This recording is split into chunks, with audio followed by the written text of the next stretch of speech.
ஒசூர் அருகே மழை பெய்தபோது இடி தாக்கியதில் தீப்பற்றி எரிந்து 3 தென்னை மரங்கள் சேதமானது. கிருஷ்ணகிரி மாவட்டம் ஒசூர் அடுத்த தேன்கனிக்கோட்டை பகுதிகளில் மாலை பொழுது இடி மின்னலுடன் பரவலாக மழை பெய்தது. அப்போது கொள்ளப்பள்ளி என்ற பகுதியில் மழையின் போது பலத்த சத்தத்துடன் இடி 3 தென்னை மரங்களில் இறங்கி தென்னை மரங்கள் தீப்பற்றி எரிய தொடங்கியது. விசாரணையில் விவசாயி சுப்பிரமணி என்பவருக்கு சொந்தமான 2 தென்னை மரங்களும் கோயிலுக்கு சொந்தமான ஒரு தென்னை மரம் என்பது தெரியவந்தது. தென்னை மரத்தில் தீப்பற்றி எரிவதைக் கண்ட அக்கிராம மக்கள் தங்கள் செல்போனில் பதிவு செய்து சமூக வலைதளங்களில் வெளியிட்டனர். அந்த வீடியோ தற்போது இணையத்தில் வெளியாகி பரபரப்பை ஏற்படுத்தியுள்ளது.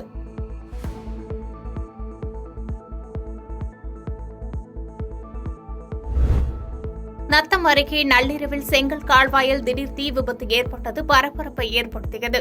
திண்டுக்கல் மாவட்டம் நத்தம் அருகே துவராவதியைச் சேர்ந்தவர் பாரதி. இவர் சேர்வீடு பகுதியில் சொந்தமாக செங்கல் தயாரிக்கும் தொழில் செய்து வருகிறார். இந்நிலையில் திடீரென இரவு செங்கல் கால்வாய் மேல் உள்ள குடிசையில் தீ மளமளவென பரவி தீப்பற்றியது. தகவல் அறிந்து சம்பவ இடத்திற்கு சென்ற தீயணைப்புத் துறையினர் தீயை 1 மணி நேரம் போராடி கட்டுக்குள் கொண்டு வந்தனர். இருப்பினும் செங்கல் கால்வாய்க்குள் இருந்த 70,000க்கும் மேற்பட்ட செங்கல்கள் மற்றும் குடிசை செட்டுகள் என மொத்தம் சுமார் ரூபாய் 10 லட்சம் மதிப்புள்ள பொருட்கள் எரிந்து நாசமாகின. தீப்பிடித்ததற்கான காரணம் குறித்து போலீசார் வழக்கு பதிவு செய்து விசாரணை நடத்தி வருகின்றனர். சவுக்கு சங்கர் உயிருக்கு கோவை மத்திய சிறையில் ஆபத்து இருப்பதாக சவுக்கு சங்கர் தரப்பு வழக்கறிஞர் பரபரப்பு பேட்டி அளித்துள்ளார். யூடியூபர் சவுக்கு சங்கர் பெண் காவலர்கள் குறித்து அவதூறாக பேசிய வழக்கில் கோவை சைபர் கிரைம் போலீசார் வழக்கு பதிவு செய்து தேனியில் கைது செய்து கோவையில் நீதிமன்றத்தில் ஆஜர்படுத்தி கடந்த சனிக்கிழமையன்று மத்திய சிறையில் அடைத்தனர்.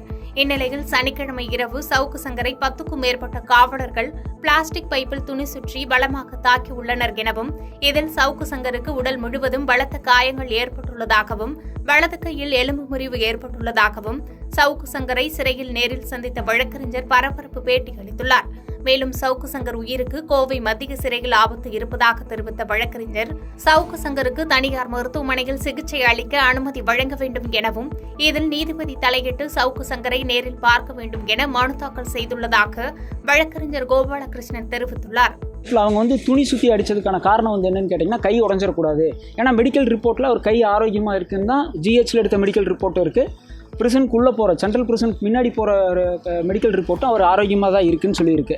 கை உடஞ்சிடக்கூடாதுங்கிறதுல கவனமாக தான் அடிச்சிருக்கிறாங்க. ஆனாலும் அதையும் மீறி அவர்களுடைய அடியில் ரொம்ப பலமாக விழுந்ததுனால ரைட் ஹேண்ட் ஃபுல்லாக ஃப்ராக்சர் ஆகிருக்கு. இதில் எதுக்காக நம்ம இப்போ இது சொல்கிறோம் அப்படின்னு சொல்லி சொன்னோம்னா ஃப்ராக்சரான கைக்கு எக்ஸ்ரேவோ அதுக்கான வைத்தியமோ இது வரைக்கும் கோர்ட்டு அந்த ஜெயிலுக்குள்ளே கொடுக்கல. அதுக்கு பதிலாக அவருடைய விருப்பத்துக்கு மாறாக வெறும் மாத்திரைகளை மட்டும் அதிகமாக உட்கொள்ள சொல்கிறாங்க. ப்ளஸ் அந்த வீக்கத்தை கம்மியாகிறதுக்கான ஆயின்மெண்ட் போட்டு அந்த வீக்கத்தை கம்மி பண்ணணும்னு நினைக்கிறாங்க. என்ன காரணம்னு சொல்லி சொன்னீங்கன்னா பெயின் கில்லர் நிறையா கொடுத்து சாப்பிட முடியாமல் பெயின் கில்லர் நிறையா கொடுத்தா அவரோட கிட்னி முதல் கொண்டு எல்லா உறுப்பும் பாதிக்கப்படுறதுக்கான வாய்ப்பு இருக்குது. இது தெரிஞ்சதுக்கப்புறம் இன்றைக்கி நாம் மறுபடியும் இந்த வழக்கு சம்மந்தப்பட்ட ஒரு நீதிமன்றத்தில் இப்போ ஒரு மனு போட்டிருக்கோம்.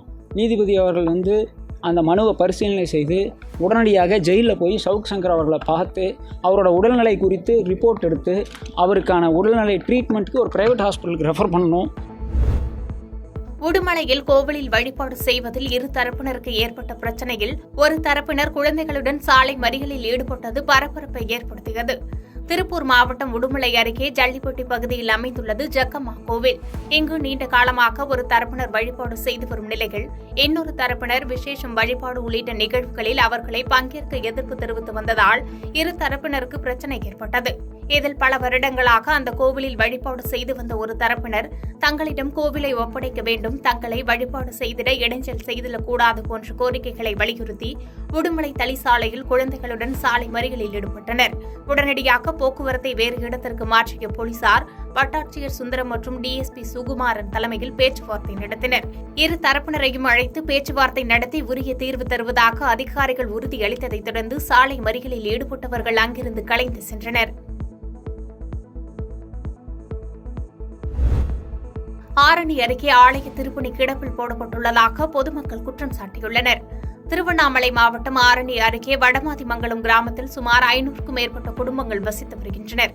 மேலும் இந்த கிராமத்தில் அறநிலையத்துறையின் கட்டுப்பாட்டில் உள்ள சுமார் 600 ஆண்டு பழமை வாய்ந்த ஸ்ரீ அருள்மிகு மகாதேவீஸ்வரர் ஆலயம் அமைந்துள்ளது.